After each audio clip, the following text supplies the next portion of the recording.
we spoke about the winners of the draft. Let's talk about the losers of the draft. What do you guys think?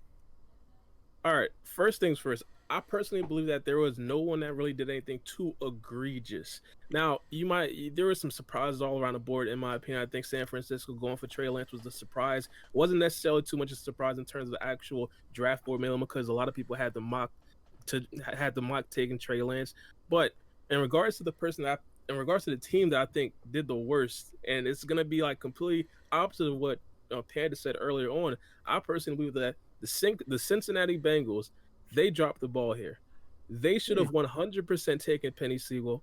Penei Sewell on tape, to me, my eyes look like one of the best tackles I've seen in the past 5 years. And just because of Oh, that, I think, they really dropped the ball. This right here, this guy right here, I'm pretty sure he could possibly be like a Pro Bowl player for the next 10 years. That's how good he is. And I think obviously, you want your quarterback to have weapons. You want your quarterback to be successful in the passing game. But I think to get to that, you have to make sure that your quarterback is actually upright.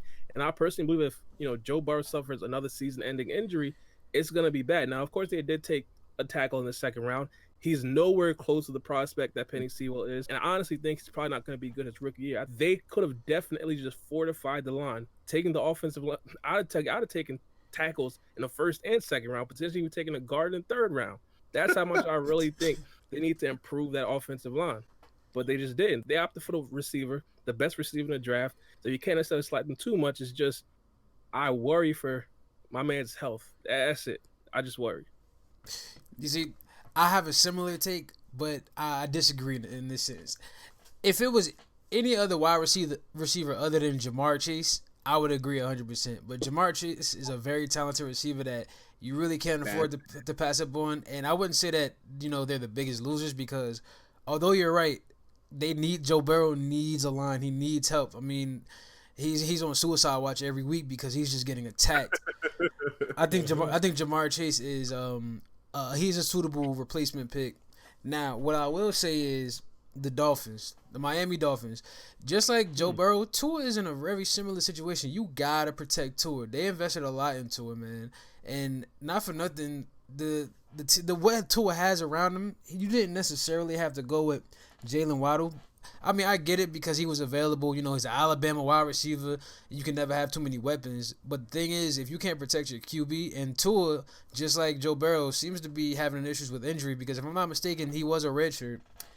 You gotta protect your quarterback. And Miami, we've been waiting for Miami to be great since the days of Dan Marino. They just haven't been great since then. That's why I say it's a similar take. I don't think Jalen Waddle is anywhere near the wide receiver that Jamar Chase is. That's why I say that it's a little bit different. But I gotta go with the Dolphins, man. They need to protect Tua by any means. I understand what you're saying. As you said, it's even heightened because Tua Tagovailoa has a history of injuries. Even in college, he's been getting surgeries after surgeries after surgeries. And of course, what ended his last year in college was pretty much that the hip Yeah, surgery. yeah. And that right there was definitely a vicious surgery. People thought that he shouldn't even play his rookie year. Turns out he did play, and he wasn't necessarily 100%. His mobility was down. So even right now, I believe it's Tua Tagovailoa already being injury prone suffers another season ending injury. It could potentially be detrimental for his overall career. I 100% agree. Yeah. My concerns for Tua, they grow more and more. Uh, I feel like he's too small to be in the league. I feel like he needs to bulk up a little bit more so he can be more durable. And Tyler hit it right the nail right on the head. If you're in the AFC East, I know it has a history of being a bad division, but the rush defense in Buffalo, you don't want to play with that. And the defense we have up in New England, you don't want to play with that. That's 4 games out of the year that Tua is at risk. All right. Because they're going to be getting to the quarterback. They're going to be pressuring him. And if they don't have a line to protect him, it's going to be bad news for the Miami Dolphins. But to get into my take, I'm going to be straight up with you guys. For the people who don't know, I'm a diehard New England Patriots fan. And we took Mac Jones. Look, a lot of people are happy about this pick. I am not. It is 2021. The year of the stationary quarterback is 10 years behind us. If you look at the top 3 quarterbacks in the league right now, none of them are in the pocket quarterback. They have mobility. Mac Jones is Tom Brady 2.0. not in a good way either. Tom Brady, he's a dying breed. All right. Who else is a stationary quarterback in the league right now? Matt Ryan, he's an older guy. You had Drew Tom Brees, Brady, Drew Brees, who just he's retired. retired. There are no more stationary quarterbacks in the league right now, and I feel like that's what Mac Jones is. He's not going to be able to move out of the pocket. He's not going to be able to run away from the defense to give his guys time to get more open. And quite frankly, I feel like we should have just tried to stack up the offense, let the team play with Cam Newton for a year or two, and then we get a quarterback when the time presents itself. But I don't like this Mac Jones. I feel like it was too big of a commitment to make in the first round with the 15th pick. We could have done better.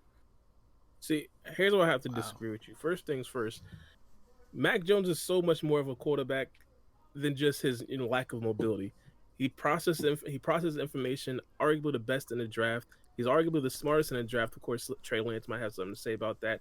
And he's just an overall extremely polished prospect. Right now, I believe he's possibly the most pro-ready quarterback prospect. But the point on mobility, the first things first, quarterbacks when they're young are usually mobile. Quarterbacks when they get older is when they become like a statuesque. I believe Baker Mayfield, Patrick Mahomes, even like a Justin Herbert or something like that, they're probably going to become even more stationary as they get older, not necessarily in the 30s, possibly 34, 35. And of course, at that particular time, it's going to be very telling if they can actually improve, if they can actually stay in the league. I think Mac Jones right now is probably going to have the upper hand in regards to longevity if he could actually produce right now at a high level. I think he's obviously going to be in a very good situation because, of course, the team that he's on is just going to be, how good is he going to be off of the rip? Now, I understand that Cam Newton is going to be the starting quarterback, possibly for I'd say about 5-6 games. I think eventually he's going to take over. It's just going to be how well he